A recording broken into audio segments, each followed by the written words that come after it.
এটা হলো sir TV network, আর আপনারা দেখছেন লাভ অ্যান্ড ইনভেস্টিগেশন, সত্যের সহিত অগ্রগামী।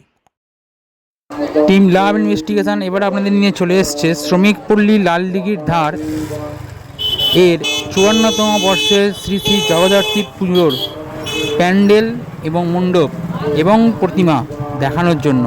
এবছর এদের থিম নগরলক্ষ্মী। দেখতে থাকুন।